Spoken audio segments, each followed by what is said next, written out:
Welcome to The Vast Majority. I'm Jacobin managing editor Micah Uetricht. Today's episode is about a book that is very near and dear to my heart, The Romance of American Communism by Vivian Gornick. This is a book that was out of print for many years. It was written in 1977, and it attained a kind of cult status on the left. I think I first heard about the book from political scientist Corey Robin, who mentioned it maybe on social media somewhere, and I picked up a copy from Amazon for a penny. And I got this, beat up copy with no dust jacket. It was a discarded book from a library. And I read this book, which is a collection of interviews from members of the American Communist Party, with a focus on the party's heyday in the 30s and 40s. The book came out at a time when discussion of the American Communist Party was basically relegated to treating life in that party as drudgerous, as gray and dull, and basically existing only to serve Joseph Stalin and the interests of the Soviet Union at the period of its highest Stalinism.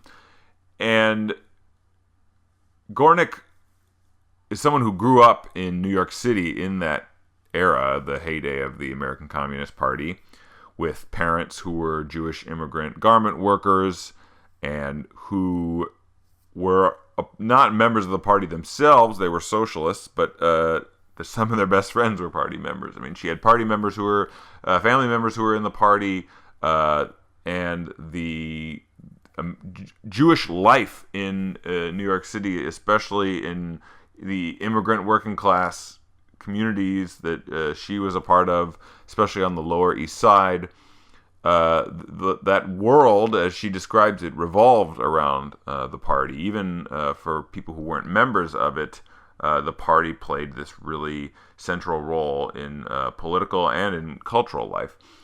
And her experience in that world was not one of gray automaton rank-and-file party members just robotically carrying out the whims of Stalin. It was one that was incredibly rich. It was one of people who were filled, as she writes, with an incredible sense of passion.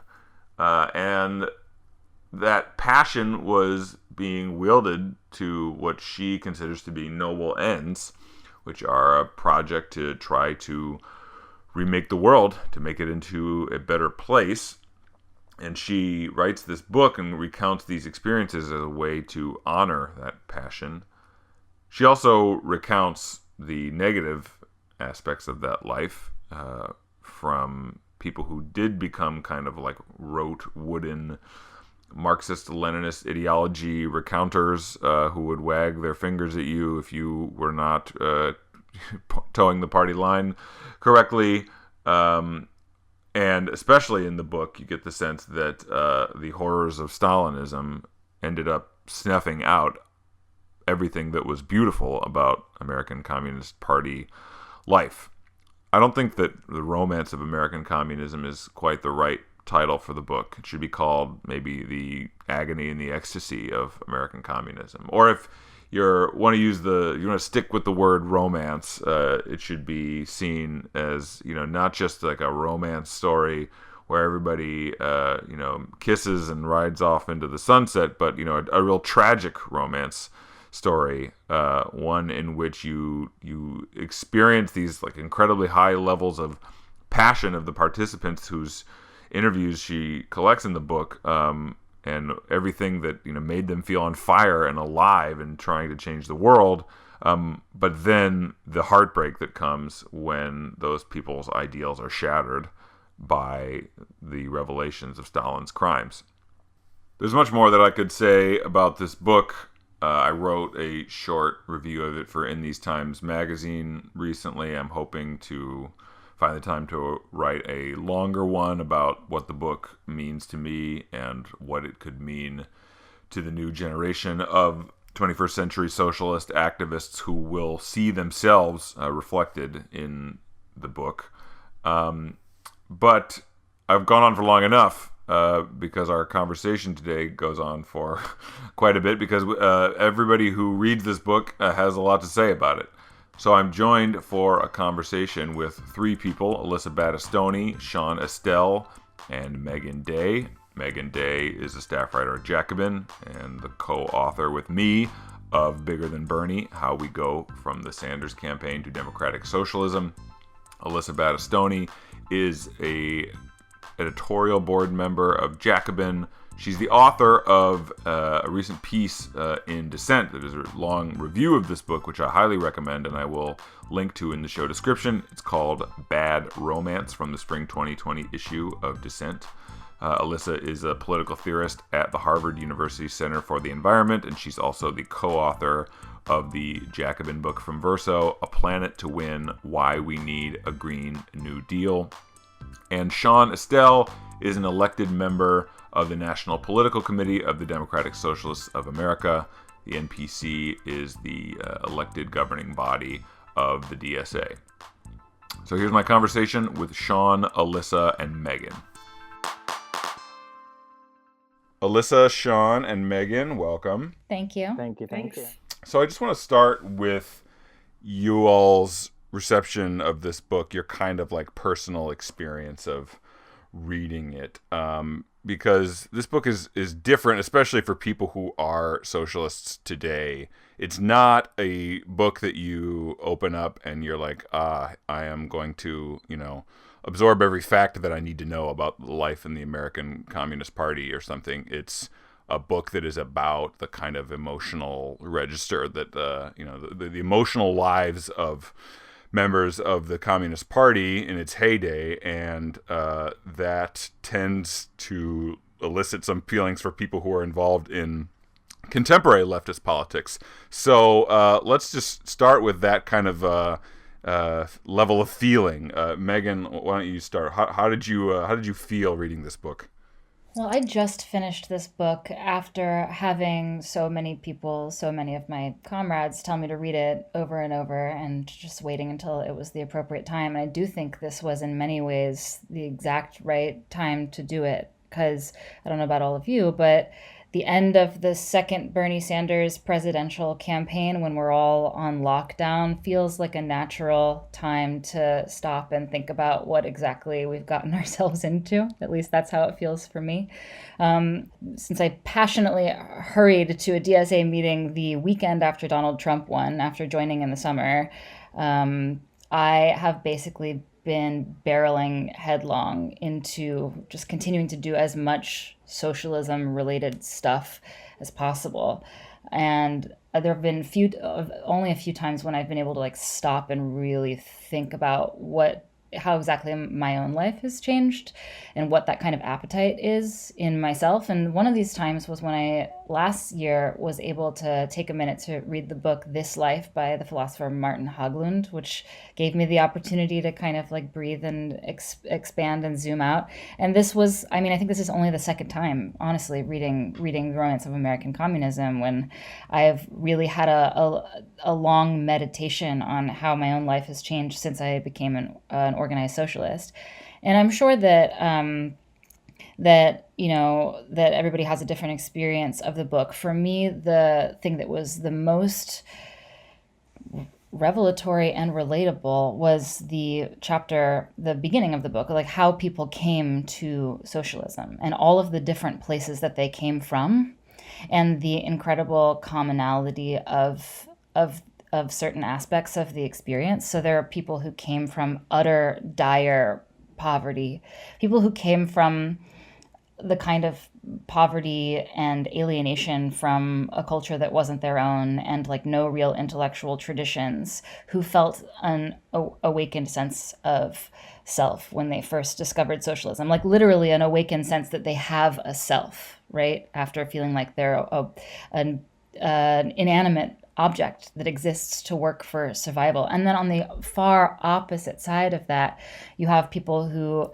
grew up in, wealth and luxury, but with a deep emptiness and alienation from mankind that gnawed at them, until eventually in elite environments they encountered socialism because it was in the air, and it just made them feel that sense of like yearning and loneliness that they experienced, even though they had all of this economic freedom and luxury. There was like a puzzle piece that was finally put in the puzzle that completed the puzzle for them, and then they were, bam, they were Communist Party organizers for 20 or 30 years after that.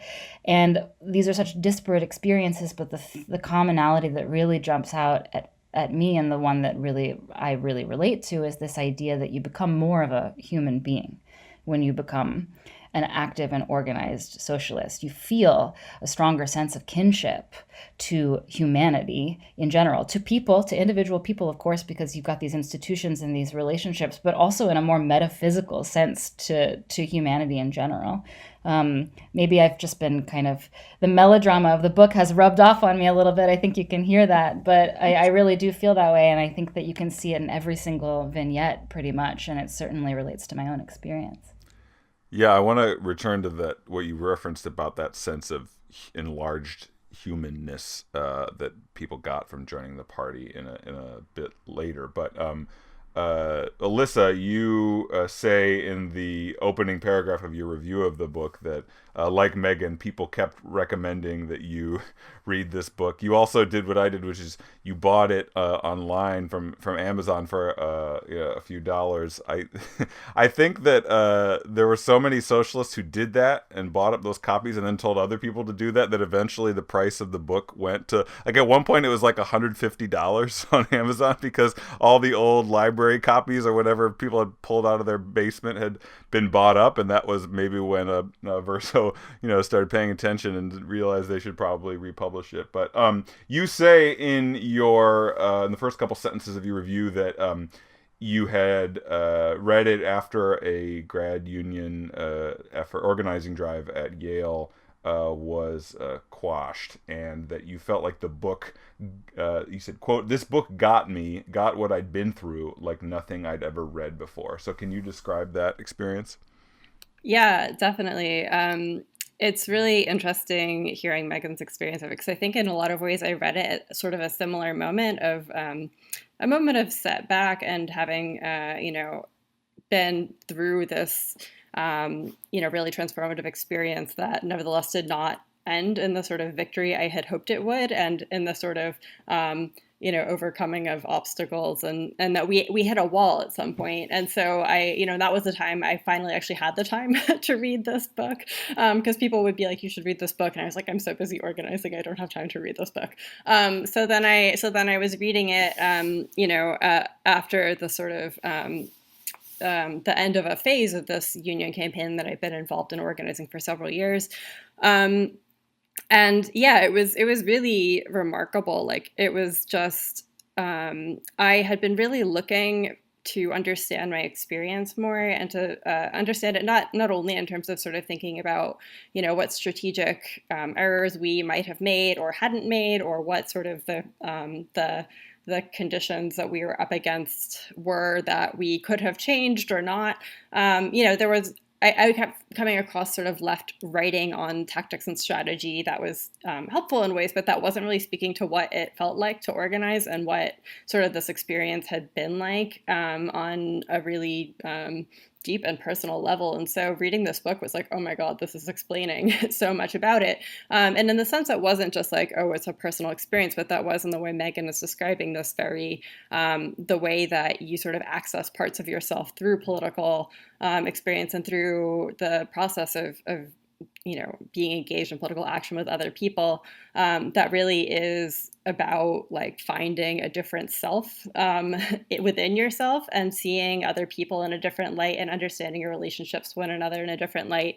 And it was just amazing to sort of see that represented in these stories, and to see that described in the stories of the American communists, because as Megan's saying, so many of them will describe this moment of suddenly understanding their place in the world in a different way, of understanding the possibilities of what they could become and what they can do, how they can transform the world with other people in a way that is not, that had not before been sort of comprehensible or imaginable if you're, if you're if everything in the world is telling you you're nothing, you have no power, and you can never have power, then to suddenly realize that that's not the case is a really transformative experience. And so I think that seeing that described, it was fascinating to see sort of like this in a very different moment,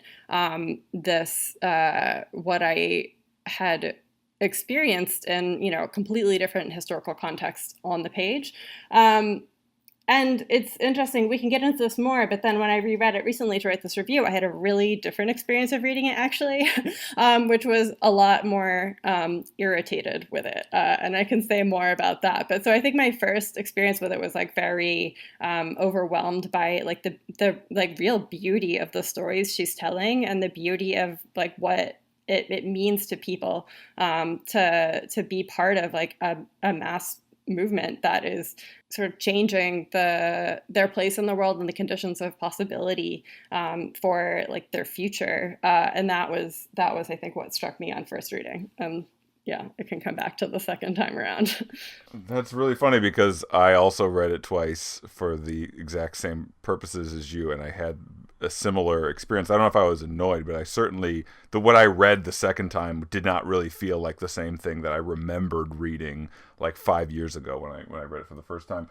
Sean, you are both a elected leader in the Democratic Socialists of America, and you've also been involved in political organizing of various kinds for a long time. Did you have a similar personal reaction to reading the book? I actually had a very intense emotional experience reading the book, not only because of the nature of the politics that was running through it, but also just a really intense personal identification or like recognition of the role that ideology and like ideological systems were playing in that humanness that Meagan, you referred to.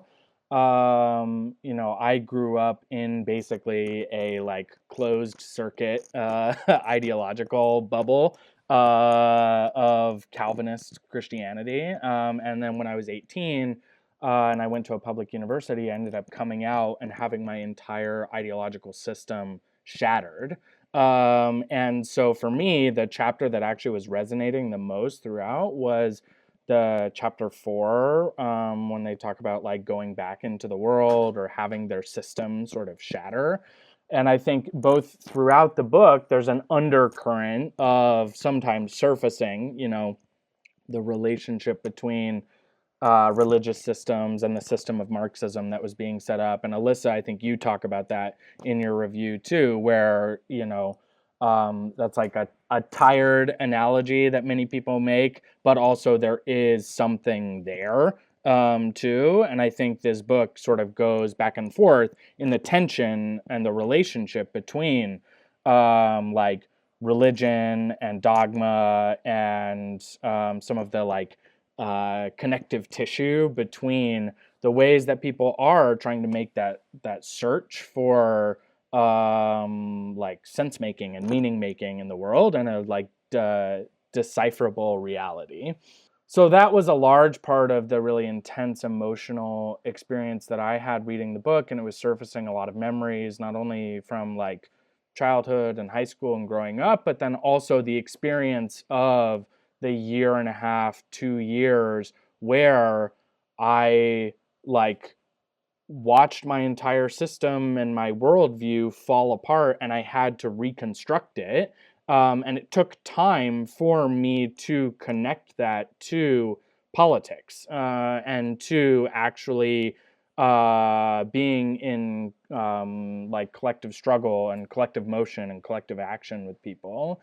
And I often return to and often reflect on, what that experience of growing up in a highly ideological atmosphere was like, and how it's informed the way that I think about politics and just like making meaning more generally in the world.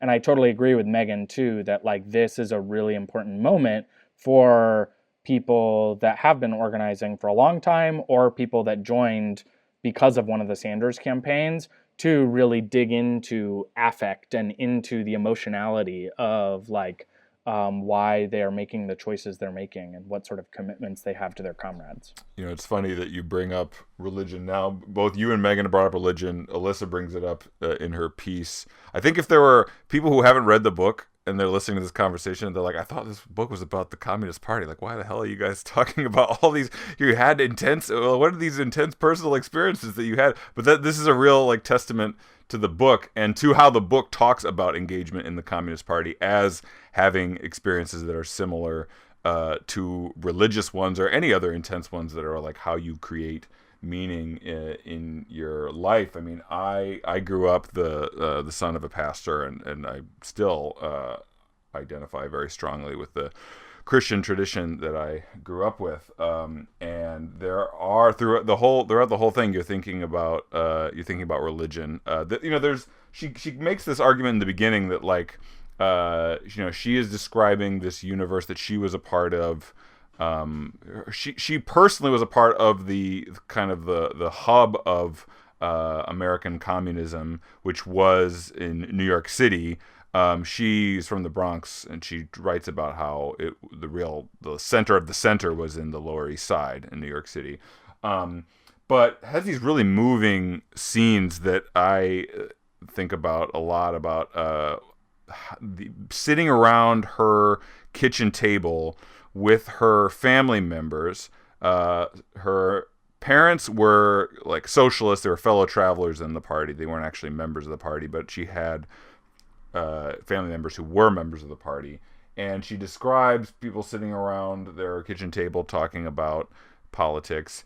And there is both a recognition that the ideology of Marxism, gave these people who were, poor, working class, Eastern European, Jewish immigrants most of whom worked in sweatshops in the Lower East Side, they were like the wretched of the earth.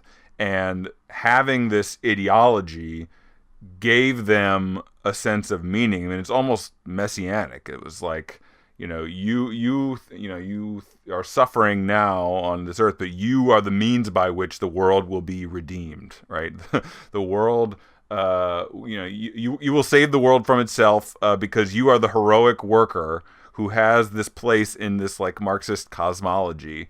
You're the one who saves it from the evildoers.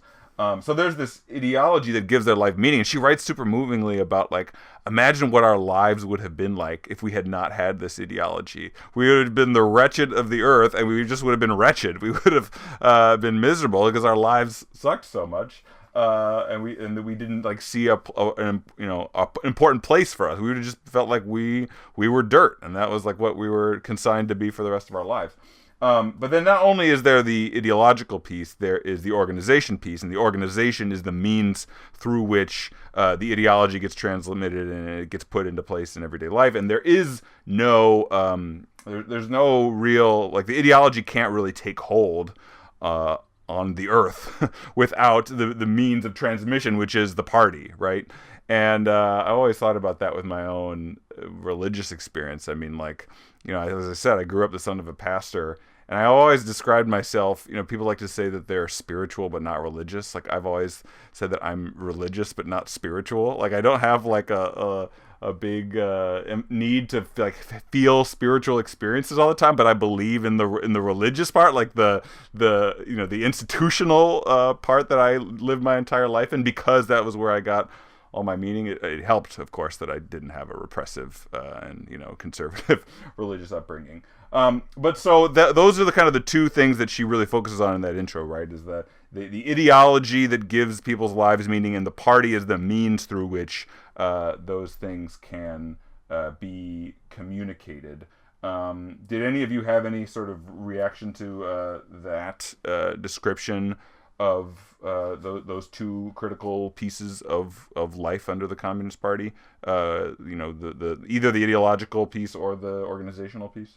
Well, I guess I'll maybe say this is maybe a good moment to sort of lead into what I found frustrating about the book the second time around, or what it came to sort of feel as a tension in it in some way, which is this simultaneously describing this very, what I think we all recognize as an experience that is in some way, I think I certainly thought of it as part of the experience of being in struggle in some way, and the ways that you develop sort of like capacities and come to understand your life and meaning through that. But she's really suggesting it's part of this meaning making more generally, like this kind of trans-historical meaning making that's like, you know, in all of human history, there's this desire for meaning, and it kind of gets directed in different directions. So it might end up in religion, it might end up in the Communist Party, and it's sort of like, you know, just this desire to make sense of the world that like attaches to some organizational form or ideology or something,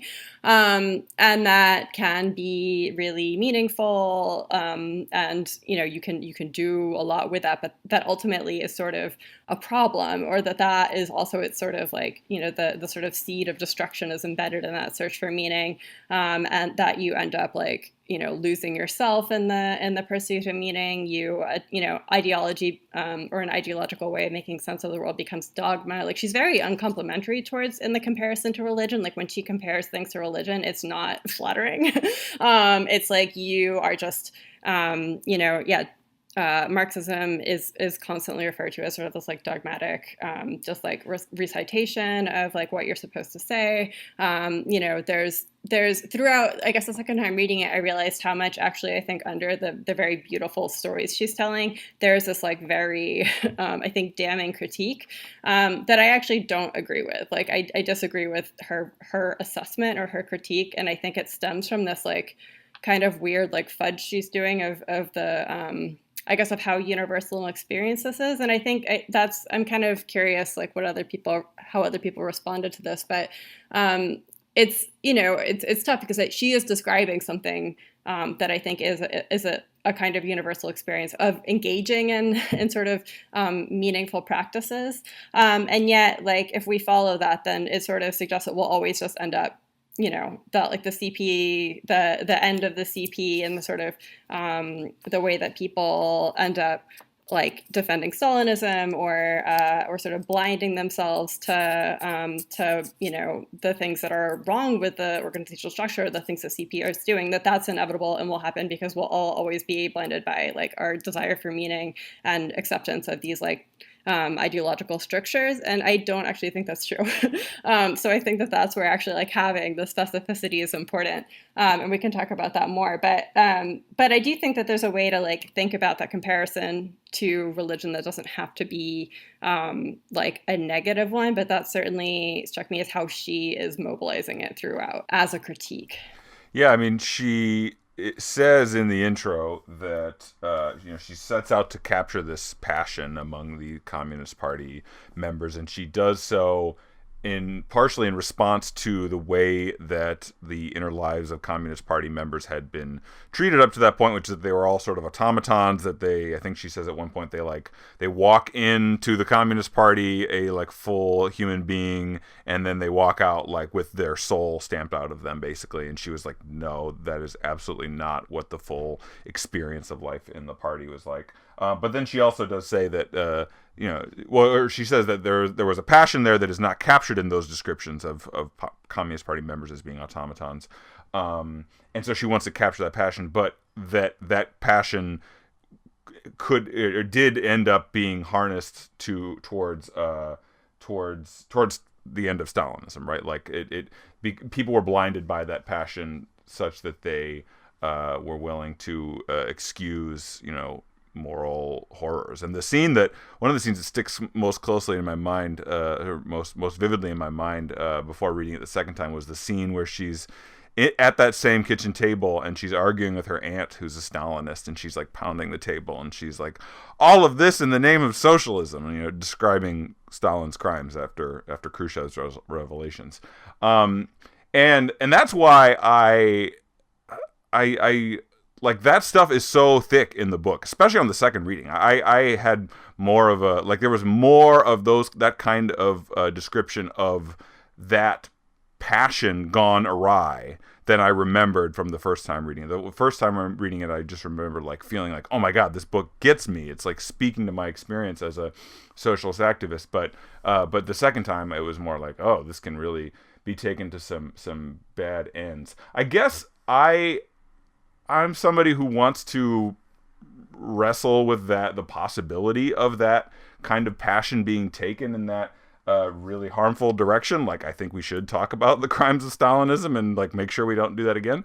But I also think that we're at a time, not just in the socialist movement, but in the world in the 21st century, where there's no lack of warnings out there that people have absorbed about the dangers of that passion. Like, we all understand that Stalinism is bad and we should not do it, but the thing that we are lacking and that this book provides is like a kind of encouragement and affirmation of people who choose to tap into that passion towards, noble ends.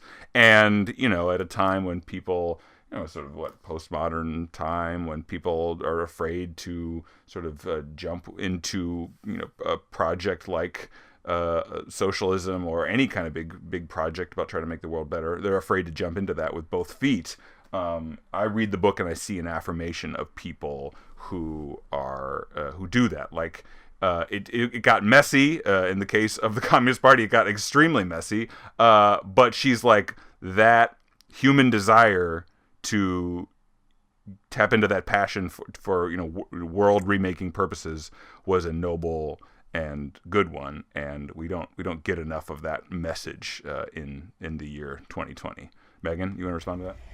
Yeah, it's interesting trying to tease out what exactly Vivian Gornick thought about what went wrong with the Communist Party when she was writing this book, and then also to think about the introduction that she wrote to the book, or the preface, or the thing that she wrote for the new edition, where she basically says, like, she borderline disavows the book. I mean, she's a little down on herself. She's basically saying this book is overwritten, and also it was just a little too romantic. I mean, the romance of American communism, I think she thinks that she was a little too kind on that front. Micah? And that like ties in with stuff that Alyssa mentions in her review about like the interview in Jewish Currents, where she's like saying that she didn't support Bernie Sanders and all the rest of it. Like, she is down not just on the book, but like on the whole, socialist political project of the 21st century. Yeah, that's where she is right now, and I almost think that you might be able to see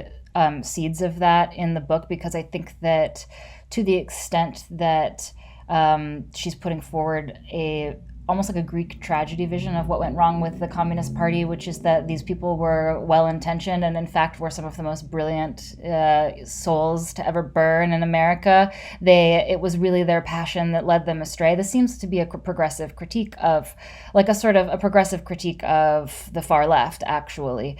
Whereas conservatives will say, well, socialism is literally just a hunger for authoritarianism. You are just an authoritarian. You're basically a fascist. That's why we don't like you. The progressive will say, look, I agree with what you're trying to do here, and I know that you're well-intentioned, but this zealousness that I'm getting from you is actually going to be yours and my undoing if you let it burn too brightly.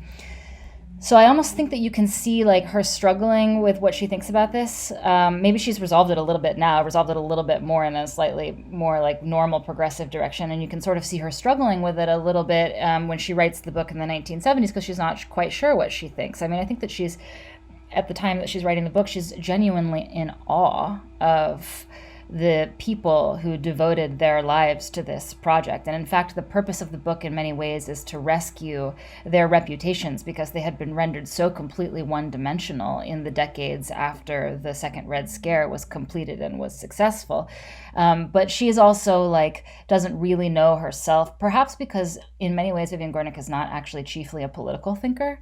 She's not entirely sure why the Communist Party actually did turn out so poorly, why things went as badly as they did. And so I think the only conclusion that she's kind of capable of coming to is that it's almost like a Greek tragedy. Like I said, it was like your greatest strength was actually your Achilles heel at the end of the day. That sort of thing, which I'm not sure any of us here on this call would agree is precisely the reason why things ended so poorly in the Communist Party. Because if that were the case, then I think that we would all be a little cagier around each other. Instead, I think we look at each other and we're like, very admiring of each other for being the kind of people who bring that level of passion to the political project today. It has a second note sort of on this topic, which I think is very interesting. Perhaps because Vivian Gornick is not chiefly a political thinker, she didn't really absorb the Marxist dogma about self-interest. And it's really funny because all of these people who she's profiling in the book would have been very quick to tell you that really Marxism is about, classes following their self-interest. And that's the sort of story of dialectical materialism. And its resolution will eventually be socialism, the abolition of class society. And that kind of dogma, which I think, all of us understand that there's certainly a kernel of truth in it, or else we wouldn't be socialists. And I think all of us identify as Marxists to some extent.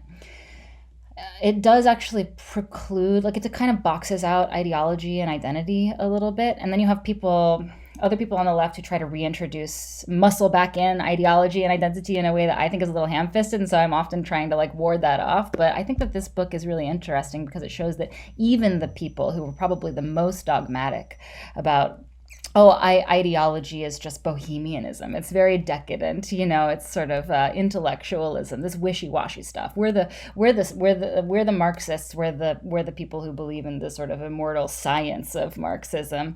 They, of course, were motivated by ideology and by identity and by these squishier things, even like spirituality, I think.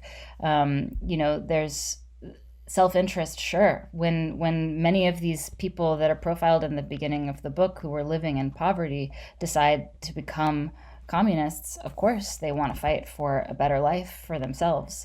But obviously there were people standing side by side with them who never made that same decision, who were facing the same degree of poverty. These were people, though, at the same time who also, I think, to quote a little bit from the book, felt that they were marching toward their own lives. That's a beautiful quote from the beginning of the book. And the same is true even for people who weren't living in poverty. There's this segment called Those of the Middle Kingdom, which is about sort of middle-class intellectuals who are drawn to the party. And there's this incredible thing that I underlined. Many thousands joined because they felt themselves to be the spiritual and intellectual heirs of the disenfranchised. These people always reminded me of what the Chinese called those of the Middle Kingdom, meaning those who were motivated by conditions of the spirit rather than of class history. They were the educated middle class and were sensitized in individual and emotionally mysterious ways to Marxism and the party. And of course, these people were the very same people who would often turn around and say people are only motivated by their class interest. But of course, they couldn't have been in order to arrive at the position that they arrived at.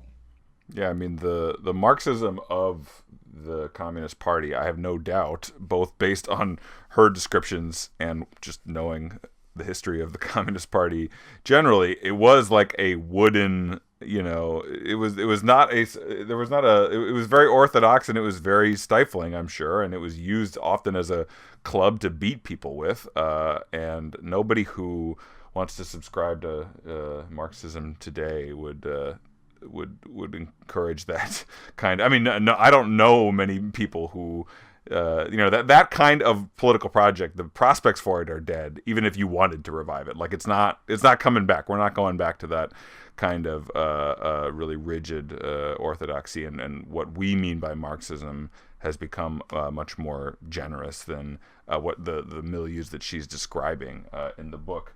But Meagan, you started talking there at the end about the sense of how people's selves were, I forget the phrase you used, but the sort of self-creation part of this party. And that really was revelatory for me. I remember the first time I read it was the emphasis in the book on how, what did she say? She uses a phrase that's one emerges by merging. In other words, the individual was taken to a sort of higher level of personal development through giving up some of the sort of individuality, or not individuality, but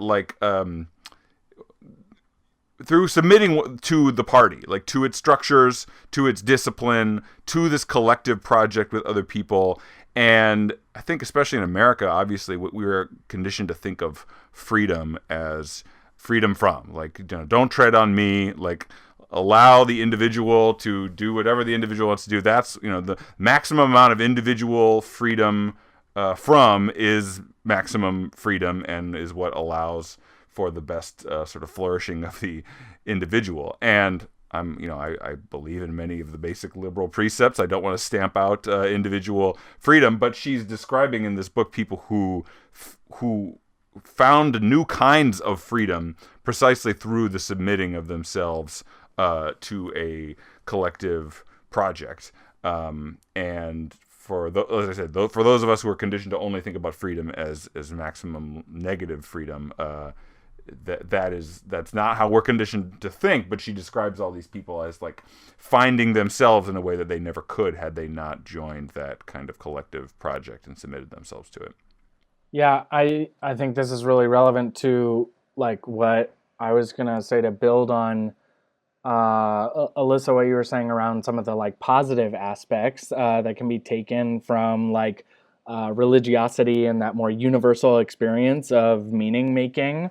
And one of the things that I wrote down after the extended vignette with the Bittermans, which is just like, chef's kiss of like the name, Max Bitterman, the most bitter character in the book. Gornick goes at one point off to a ranch or a farm, like a wooded farm, because there was an anti-communist, ex-communist, Max Bitterman, who had written a history of the CP that was like somewhat measured, but also clear that like, they made a lot of mistakes, etc. So Gornick goes out for an interview and then is sort of like dragged along for 2 days, where Bitterman refuses to talk to her and literally like lives out his like archetype of what his name is. Like he comes like storming in, and he's working on a new foundation for one of his 3 houses, and is like telling the women to go shopping and like sniping at them the whole time. And then he wants to go and talk to the workers in the town, but everybody's laughing at him behind their back, and he's very just vile and poisonous and bitter. And Gornick doesn't really know how to respond, and he has this moment of truth right at the end, finally, where he says to her, communism was a response to the loneliness of the universe. And, there's a really deep, I think, when I was reading it, like Gornick sees a truth in that. And I think that actually speaks to, like, my sense reading the introduction, especially, is like, she believes that. Like, she doesn't want to be bitter as Max Bitterman was, but that's her sort of like general orientation. Versus, and what I wrote, when I was reading that was like, to me, that's like sort of diametrically opposed to Deb's idea of ecstasy in the hands clasp of a comrade, and like engaging in a collective project together, and like really seeing the heights of it, and the heights of struggle and of building something. And I think that we see this not only with ideological projects in the political realm or the religious realm, but we also see it with like the sacrifice that people take on when they're engaging in political work. I've been thinking a lot and rereading a lot about ACT UP, and the emotional affect and the communities that they created, the way they like mobilized emotionality to be able to move from this grief and this overwhelming sense of like their political horizon collapsing, of their friends dying in the streets and them not knowing how to do it. And they founded an organization that was able to name an enemy and like literally pull in Wall Street traders to like get pissed off and go and mobilize and try to win things. And to me, that really speaks to this like underlying piece of a collective project and an ideological project that is able to redirect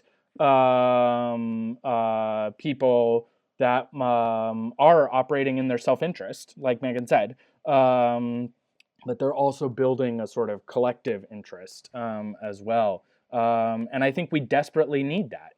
For me, climate change and obviously right now the pandemic that's a result of the same systems that have created the climate crisis are just the clearest example of why we need this collective ideological foundation, this collective project to bring us together more tightly so that we can be doing politics in a more united way.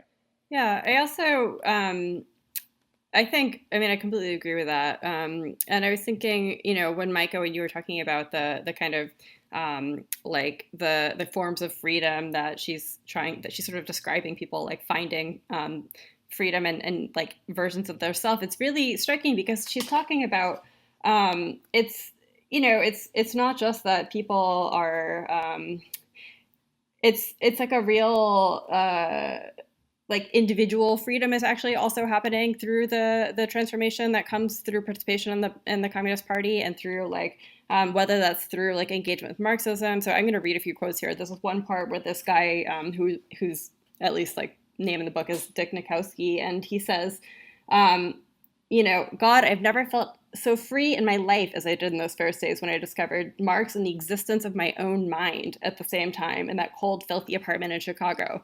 Like he is the existence of my own mind. That's incredible. Like realizing that you have the capacity to sort of to read this, to take meaning from it, to understand it, to sort of be on fire with politics and what it means for you and your understanding of the world, and to see the world in a literally different light. There's this other story where this woman, Lily, who's Jewish, is in love with a Chinese man and is afraid her father is going to throw her out of the house if she tells him. And she talks to her comrade in the Communist Party about it. And he's like, oh, well, if you want, we'll get a delegation together. We'll go and like talk to your dad all together. And she goes and tells her dad, and he tells her he's going to kill her. And then she says, all of a sudden, it was like you were there in the room with me. And she's telling the story to her comrade later. I saw you and my branch organizer and all the people I work with. And I felt like the whole Communist Party was right there in the room with me. I looked at my father and I said to him, if you kill me, who will cook your eggs? And it's this like incredible moment of the kind of way that your comrades can make you braver and make you realize that you're not alone and you can actually engage in collective activity around, your kind of collective goals, but also around your individual needs and like to solve problems in your life and to talk back to your boss or to your father who is your boss. Like there is this way that I think it really shows this in a really beautiful way, the ways that that collective action does open up new parts of people's selves to them, but also like it really does make them freer. And it's not just this kind of way of the the collective hive mind or whatever, which is interesting because then Gornick sometimes will narrate the more hive mind story. Like she'll say people lost themselves in the party. They lose sight of their personal interests and their personal selves. As if, I don't really believe that there is sort of a self that is just completely, I don't know, that you have some self that pre-exists your formation in the world in the ways that you are being made by the world all the time. But she suggests that there's some kind of, the Communist Party distorts you in some way, but I think it's showing people not being distorted. They're becoming themselves in a lot of ways. And I think she goes back and forth on that a lot. And I think, as Meagan was sort of suggesting before, she is kind of undecided on that. But I find that really, I love these parts of the book. Jodi Dean talks about some of these stories in her book Crowds and Party, which she uses Romance of American Communism a lot in, and people should check that out too. Yeah, when you were describing the story about the Jewish woman who stood up to her father, it almost sounded like the two footprints on the beach poster. You know what I'm talking about? Oh my god! She's thinking about the party, and she said she imagined them there in the room. Exactly. Yeah. Before we go on, I just want to note, Alyssa, you wrote this review of The Romance of American Communism in Dissent, a longstanding democratic socialist anti-Stalinist journal that was co-founded by Irving Howe, who, as is mentioned in your review and in the intro to the book, that Irving Howe wrote a scathing review of Gornick's book that she says sent her to bed for a week.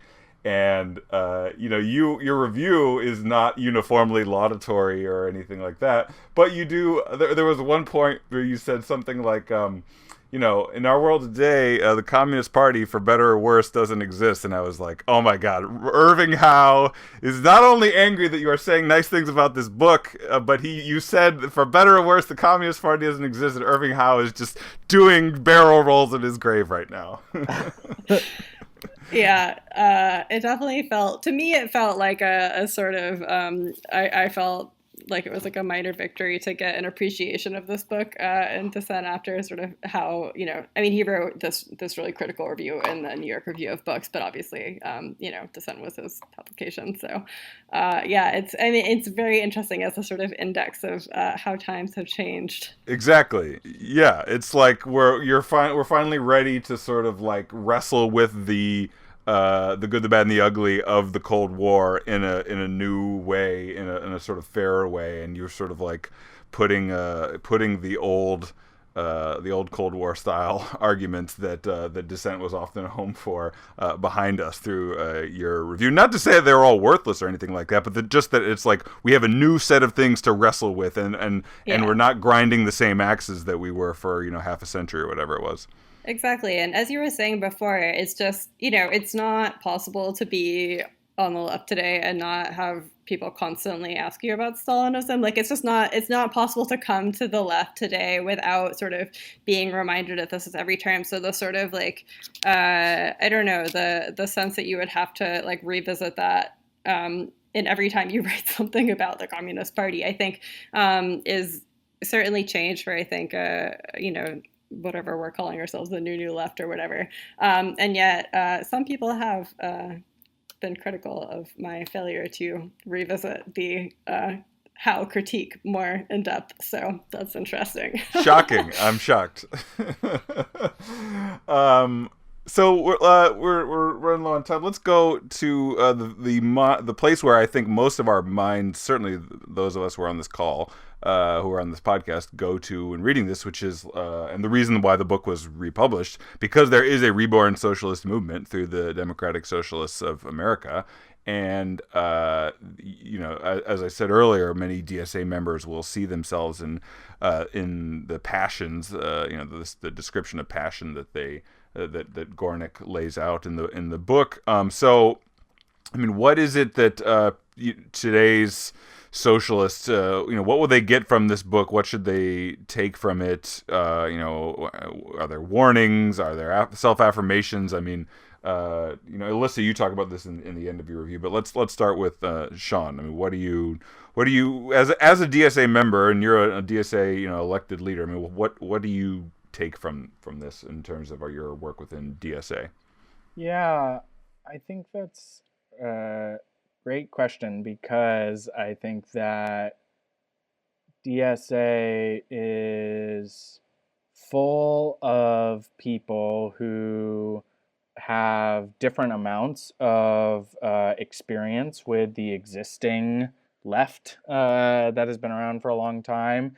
And, some people call it the new left. Some people call it the new old left. I think there's a really wide range of experience in terms of actually engaging in that collective project of struggling together, of standing up to the boss, of generating demands to win campaigns, of building organization together, of doing the shit work. Gornick and her interlocutors talk a lot about the shit work of organizing.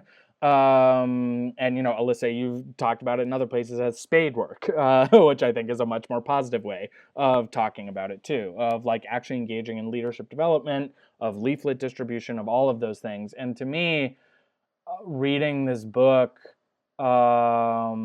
as somebody who's been involved in a lot of different types of organizations and is now part of an organization that is trying to present a little bit more cohesive unity of action, even if it's different strategies and different tactics.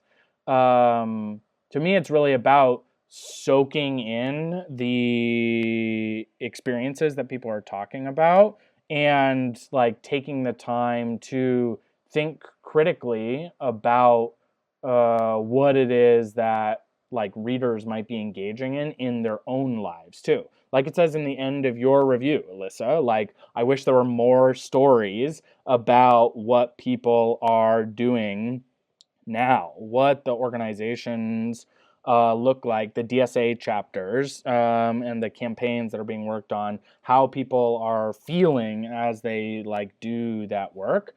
I really resonated with that, reading your like review shortly after finishing the book. Was just like a reminder again, not only for myself, but for like tens and tens of thousands of other people, that we should all be writing more. We should all be sharing our stories more, so that we can, engage in this like agony and ecstasy together of these like feelings of this collective project that we want to be building. Meagan? I feel all of that. I think that one thing I took from the book too is that there was all of this, there was this incredible, complex scaffolding that was built up, emotional, institutional, social, and a lot of it came to naught. I mean, we know that it ended quite bitterly due to both repression of the Communist Party and also due to the crimes of Stalin and their revelation. But one thing not to get lost, I think, is that even though the communists sort of set about when they, for example, when they industrialized, they wanted to like recruit every member of the American working class to the Communist Party, and this was obviously not successful. It's noted several times in the book, and is, I think, indisputably true, that the pressure exerted by the Communist Party in the American working class led to a broader atmosphere of class consciousness and class struggle that changed America for the better. And there's even, at the very end, an incredible little vignette of a Cold War liberal who himself had been on the opposite side of communists, especially during those bitterest years of the Red Scare and the Cold War. And he says, now that they've been defeated, he says to them, I always really had a lot of respect for you guys, which I know probably fell a little bit on deaf ears, but I actually think that, I don't know who this man is. I don't know if I like him or don't like him. I know that we're on the opposite sides. Didn't he say, America was not always kind to you, but America was better off for you? Exactly. And yeah, exactly. And that even someone who has a different ideology, it's not so different that he doesn't, for example, a Cold War liberal would have as a set of values, unlike a fascist, would value certain things like perhaps like a multicultural society that is rooted in tolerance, or something like democracy, and so in view of those, I presume, values that whoever this person is seems to believe in, he's at least able, after the war has been fought and the communists have lost, he's at least able to say, America was really better off for all that you all did. And I think that's bittersweet. I think that probably a lot of people who listened to that thought it was very bittersweet, and perhaps and yeah, it's kind of sad, right? Like, I think they wanted revolution and they didn't get revolution. They simply moved the needle. But I also think that a lot of working class people's lives were significantly better because of the effort that the communists put in. For example, just the incredible amount of energy that the communists put into the labor movement led to an upsurge in organized class activity, not even in places where there were communists present, but just in general throughout the class. And people have benefited from the protections won during that period, for example, for many decades to come, which is not something to overlook. And what it took to win all of that, many dominoes having fallen over down the line, was this incredible emotional process of building a world, this kind of project of world making, to give radicals a sense that there was a reason to do it day in and day out, and to weather all of the defeats. And I think that again, to return to the Marxist orthodoxy that the reason was cold material self-interest, we know that's not true, because they weren't seeing enough returns on their gains immediately to have kept them in that fight, year after year during the darkest years. I think that in reality, what kept them going, of course, was the promise eventually of a better life materially for themselves and for others, but also was the admiration of their peers, the admiration of people that they admired. and the sense of an integrated self that gave them. And I think that you see that in DSA too. I mean, like, for example, like Micah and I take a lot of heat from outside the organization. And like just this morning, we were sort of commenting on like, it hits a little different when you take heat inside the organization, right? Because like we really admire everybody in DSA, and it matters to us that we are treated like comrades. And of course that knowledge, we try to remember that and hold that so that we can remember to treat other people like comrades in DSA, even when we disagree with them. I think there's something very worthwhile in that project, because ultimately that's the glue that's holding us all together month after month and year after year. Alyssa? I agree with so much of what Meagan and Sean have said. It's interesting to think about what to take from it today, because as we've been sort of discussing, it both feels so like immediate almost in a way, like you can read these stories and think of people or think of your own experiences, and yet it is such a different moment. And I think that, recognizing in some ways that the parts that are sort of submerged in a way in the Gornick and in the story are really important. Like the fact that the Communist Party doesn't exist anymore is that's a huge change, having this kind of institutional form. The people who she's describing sort of like come into this organization in the specific moment in time. They come through the Depression. They sort of find their way to the party, and then it organizes, as Meagan's saying, it's going out, and people sort of then find their way to it in many other ways. But it is crushed in the U.S. Labor unions are crushed. A lot of the institutions that would have like channeled people into these forms of sort of comradeship and solidarity and meeting making and so on just have not existed. And obviously, I'm going to talk a little bit about this at the end of the review, but the obvious sort of comparison today, as we've been discussing, is DSA and the way that has had to sort of form in the post-2008 moment. The sort of comparative moment of like 2008 to the Depression. Like we didn't have the same kind of institutions and organizations for people to find their way to, have been like rebuilding them. And I think that is a really important project. And yet they look, they're going to look different in this moment. The kinds of, DSA is a very different kind of organization than the CPUSA.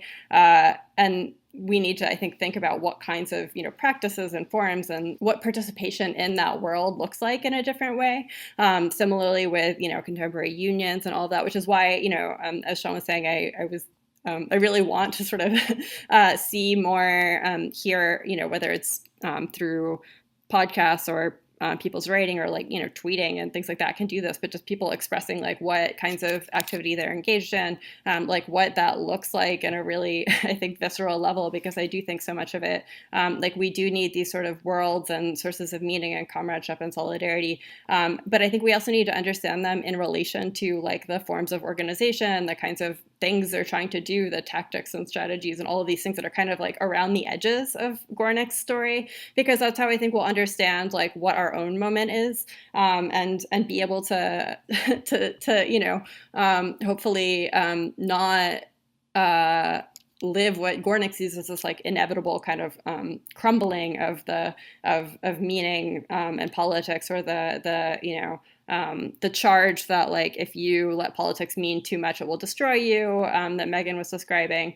And so I think that reading it for some of the, it's hard to read things for like some of the things we find relatable in them, while like holding it a little bit at a distance, and trying to not, attach too romantically to some of what she's describing.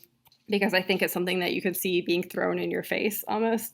But I think that's totally possible to do. And to not read it in the way that Gornick herself, I think, did, because I find it really kind of sad that Gornick at the end is basically like, has